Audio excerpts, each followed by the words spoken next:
Eto, isa pa. Iano natin ito. Importante ito kasi alam mo, ito. Itong sinabi ni... Di ba? Wala ko You know, he just Ito pa yung nangangarap maging presidente. said he's open. He's not closing his door. No, what you said, Secretary, was that you have the Okay. experience, the executive experience. Yes, being in the cabinet really opened my eyes to what the country is all about, how to make it, how it runs, what makes it difficult. Who are the best. Dahil lang doon na nasa punta siya sa cabinet, may idea na siya paano patakbuhin ang gobyerno. Palpak nga eh. Hindi, mga kababayan, kung sa tingin ninyo hindi palpak si Marcos at ang gobyerno niya, boto nyo to ha. Pero kung sa tingin ninyo, naghirap kay lalo, nagtaas ang bilihin, at lalong naging malala ang krimen sa Pilipinas, huwag nyo iboto to. Ganun lang kasimple. Alam daw niya eh. People around, what to look for, look out for, what are the red flags, what are the friction costs around, what makes it difficult, what makes it easy. Those things are what you learn firsthand. And, and knowing all that, it didn't scare you away. No, it's one of the most thrilling experiences you can ever have, is to serve in the cabinet. Because you're in the room where decisions are made. And showing up in that room means a lot. Even just listening means a lot. So does that, did your being in the cabinet, has it increased the chances or the openness of your mind? Yun lang yun. O edi lahat na lang ng nasa cabinet, pwede nang tumakbong presidente. Anak ka ng weteng, oo. Ano ba yung cabinet na yan? May ginto ba dyan sa loob ng cabinet? Meron mang karunungan dyan? Baka may genie dyan. Possible run in 2020. It's always been open. I cannot lie to you, but whether or not I will is the question. So. You did Fair say, enough. Secretary, you have 36 years of loyalty, the Remulias to the Marcoses. More than already, 40 years. 40 years na. 4 86 decades. na. No, 79 pa kami magkasama. So more than. That's- Would an endorsement of President Marcos for 2028 be a big thing for you? I will not run if he doesn't endorse me. Nak ng puta, ha? that's new. That's new? Kahit bagsak na ang kaluluwa ng administrasyon ni Marcos? With its negative ratings, how can that endorsement mean anything? I serve at the. It's a family thing. It's the confidence thing. It's the machinery. No, you're so cynical. Yes. That's the truth.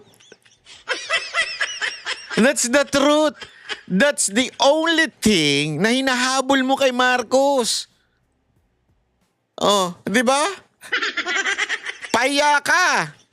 You heard it right.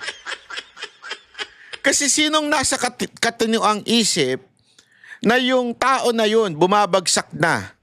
-3, -20 yung mga trust rating ng tao na yun. And yet didikitan mo pa siya. Negative na siya. 'Di ba nasa tamang kaisipan at common sense lang na pag dinikitan mo ang taong bumabagsak na, ikaw ay babagsak din? Ikaw ay matatalo din? Pero bakit? Anong meron? Tama yung sinabi nung nag-i-interview. It's the machinery. As simple as that. You have the money, the machinery, because that's the 1% chance na mananalo ka is yung machinery. Kesa naman sa 100% talo ka, at least may 1% na mananalo ka dahil sa pera. Machinery at saka Comelec. Di ba? Ngayon kasi yung issue ngayon, Comelec na eh. Comelec na ang nagdidesisyon eh. Kung sino mananalo, sino matatalo eh. Ba't ko nasabi? O, tingnan nyo si Abante. Talo na si Abante ha. Ha? Yung kalaban niya na inireklamo ng 3 beses na before na kesyo foreigner daw, hindi daw Pilipino. At 3 beses na rin nanalo. At sinabi ng Comelec before na siya talaga ay Pilipino, kaya nga naging councilor. Tapos all of a sudden, ngayon sasabihin ng Comelec, hindi siya Pinoy. Kaya disqualify siya. Invalid yung kanyang kandidatura, kaya panalo si Abante. That's a proof na ang naglagay talaga dito, walang iba kung hindi, sino naglagay kay Abante? Ala naman ako. Ala naman ikaw. Diba? Yung desisyon ng COMELEC. So, ito ba ang hinahabol mo? John Vic Remulla? Ito ba ang hinahabol mo? Ang panigang ka ni Marcos at panigang ka ng COMELEC?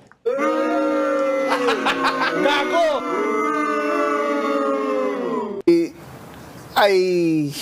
Serve at it's the it's a family thing, it's the confidence thing. It's the machinery. No, you're so cynical. Yes. Can't you be positive, diba? We're here trying to paint a rosy I've been picture in you. this- I've whatever I say, been in you're this always- chair You're and- incredible. You're incredulous right away. Realist. Diba? Pahiya ka ngayon, ano? Nakarinig ka. Oh, lupit mo, Brad. Incredulous. I'm trying to talk in poetry. You beat me up with prose. Diba? So would it be safe to say that if That you was get poetry. so if you get the BBM's endorsement, let's not go there. Let's not it'll go there. increase your. Let's not go there. Speculative na. Sige. Good work will always sell Pakawalan na itself. natin si Secretary Good kasi luck. baka Wala na, pahiya ka kasi. Hindi siguro siya prepared. Di ba? Baka kasi akala niya nandun siya sa friendly, kasi may mga ganyan friendly environment, interview. Siguro hindi siya prepared. Nung tinanong siya, machinery lang habol mo dyan. Anong sabi ng machinery? Alam na natin, COMELEC, pera, at saka siyempre, yung mga sumisip-sip sa probinsya na merong podo ang congressman. Ako po.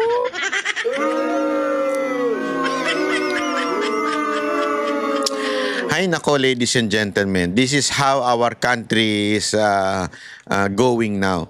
Isipin nyo, hindi na ang taong bayan ang parabagang magdidesisyon sa mga mananalo o sino man ang maging o tatakbong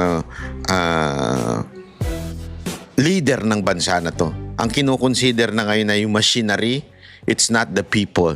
Nakakaawa kasi dapat it should be the president of the people, not the machinery. Dahil nga lahat ng kanilang nakalinya na yung ombudsman, COMELEC, lahat ready na Alam na gagawin. Hindi talaga nila, alam mo mga kababayan, hindi nila gagawin na talagang maupo ang VP Sara Duterte. Ako, kinakabahan ako Kinakabahan ako na baka hindi nila talaga paupuin si VP Sara Duterte kahit manalo. Gagawa nila ng something. They would do their best na hindi makaupo yan. Dahil alam nila, pag nakaupo yan, tatadta rin sila ng kaso. Kasi ang dami nilang katiwalian sa gobyerno at malalaman yan.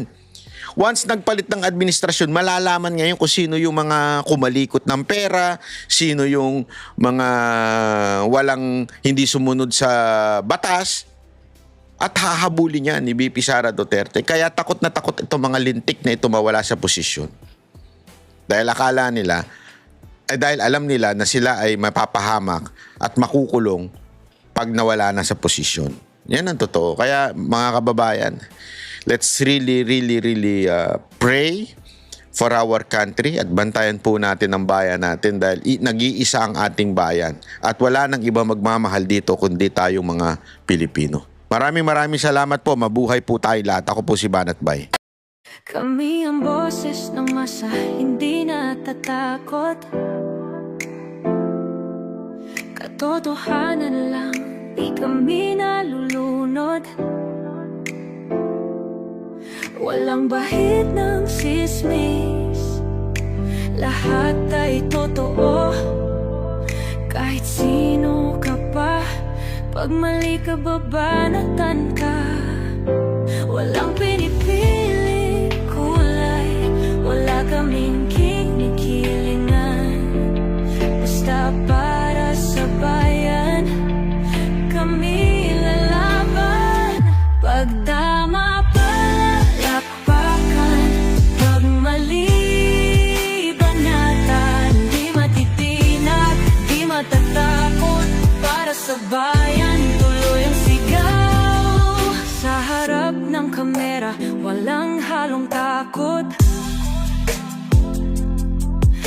mabaluktot, lahat kayo'y tutumba. Ang hustisya at totoo, yun lang ang mahalaga.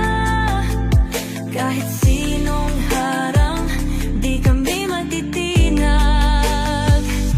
Walang pinipiling kulay, wala kaming kinikilingan. Basta